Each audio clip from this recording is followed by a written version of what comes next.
La clairvoyance et la médiumnité, ça donne accès à quelles informations? On va commencer par vous dire à quelles informations ça ne donne pas accès.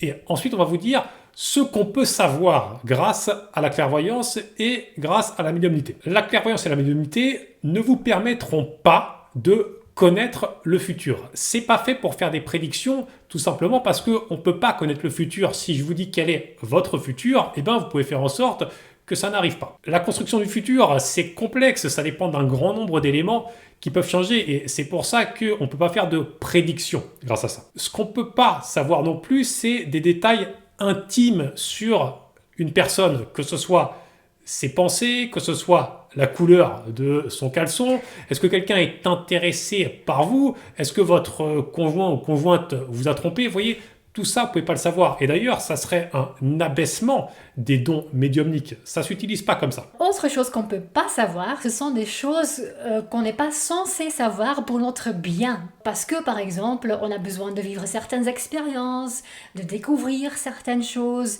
en quelque sorte jouer le jeu de la vie, quoi. Quand on est ici sur Terre, le but c'est quand même d'être pleinement incarné, et donc ça inclut aussi réfléchir nous-mêmes à des choses, prendre des décisions nous-mêmes, sans savoir quel résultat ça va donner. Il faut avoir confiance aussi, il faut se dire ok, j'y vais, j'ai l'impression que ça c'est la meilleure décision, et puis on voit bien ce qui se passe, et ça va faire que vous allez faire plein d'expériences différentes dans votre vie.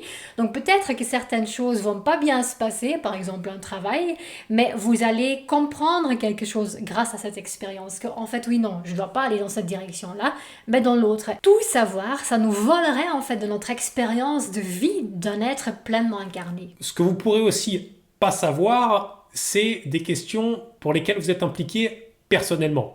Si vous vous demandez, mettons, si ça serait bien pour vous d'avoir un autre enfant, de faire telles études, de déménager, vous êtes impliqué dedans. Et donc, vous avez des pensées et des émotions sur ces sujets, forcément. Et ça vient perturber vos perceptions intuitives parce que les langages de l'intuition, c'est subtil, c'est fin. Et si vous avez des émotions fortes, des idées fortes sur certains sujets, eh ben, ça viendra empêcher de ressentir ces langages subtils. Et donc, vous ne pouvez pas avoir de réponse à des questions au sujet desquels vous êtes impliqué personnellement. Maintenant, on va vous dire à quelles informations on peut accéder par la clairvoyance et par la médiumnité. D'abord, c'est l'état d'une personne. Si vous voulez savoir si quelqu'un va bien ou pas, comment il se sent, quel est son état physique, certaines de ses pensées, ça, vous pouvez y avoir accès. Une autre chose, c'est l'état d'un lieu, disons l'énergie d'un lieu, s'il est sain ou s'il ne l'est pas, physiquement et énergétiquement, bien sûr, ça aussi, vous pouvez le savoir. Autre chose que vous pouvez savoir, c'est ce qui est lié au bien-être et au développement personnel. Donc, par exemple, des sources de blessures émotionnelles en vous, des blessures de l'enfance qui vous influencent, des sources de blocage émotionnel, etc. Ça peut être utilisé en psychothérapie, par exemple. Aussi, vous pouvez savoir pendant un soin énergétique, si vous faites un soin énergétique, où poser vos mains exactement sur le corps, quels gestes faire avec vos mains pour que le soin énergétique soit efficace. Aussi, vous pouvez voir ou connaître l'état du corps énergétique d'une personne et voir aussi où se trouvent éventuellement des blocages qu'il faut donc dissoudre. Et aussi, vous pouvez savoir quels sont les effets d'un aliment sur votre corps ou celui de votre client pour savoir si un aliment est bénéfique pour la personne ou pas. Encore une chose que je trouve très intéressante, c'est que par la clairvoyance et la médiumnité, on peut aussi accéder à des informations sur des vies antérieures de soi-même ou d'une personne. Et parfois, ça peut révéler des choses très intéressantes pour mieux se comprendre.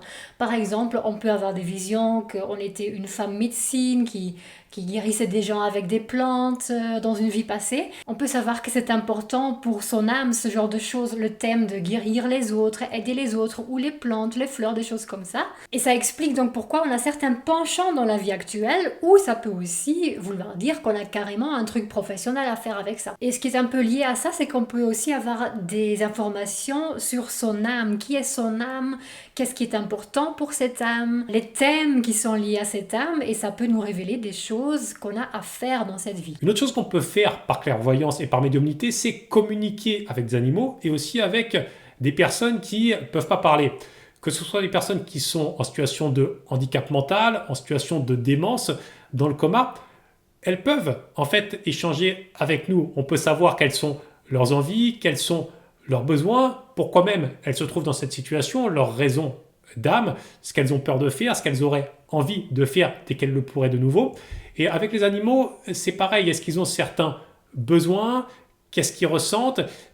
On peut leur donner une tribune pour s'exprimer par ces moyens-là. Autre chose qu'on peut faire qui est très intéressant, c'est recevoir des informations techniques et créatives. Vous voyez, on peut télécharger par médiumnité des méthodes pour faire certaines choses, comme nous, la méthode d'astrologie qu'on utilise, elle a été reçue en channeling. Les théories qui sont à la base de l'acupuncture, vous savez, les méridiens, ça c'est quelque chose d'invisible, ça a peut-être été reçu de cette façon-là. Il y a aussi de l'inspiration qu'on peut recevoir pour les sciences, et ça, il y a quand même beaucoup de scientifiques qui se cachent pas du fait que leur intuition, c'est ce qui leur a servi à aller vers certaines idées, vers certaines théorie. Et en fait, ça peut marcher pour tout, que ce soit pour peindre des tableaux, faire de l'art, créer des recettes de cuisine, voire même du bricolage. Une connexion avec au-dessus, ça a beaucoup de valeur parce que ça peut permettre de penser à faire certaines choses, avoir certaines idées qu'on n'aurait pas eu juste par son propre intellect. Et pour la vie quotidienne, il y a aussi beaucoup de choses pratiques qu'on peut savoir qui sont vraiment très agréables, comme par exemple quand on est en train de conduire en ville,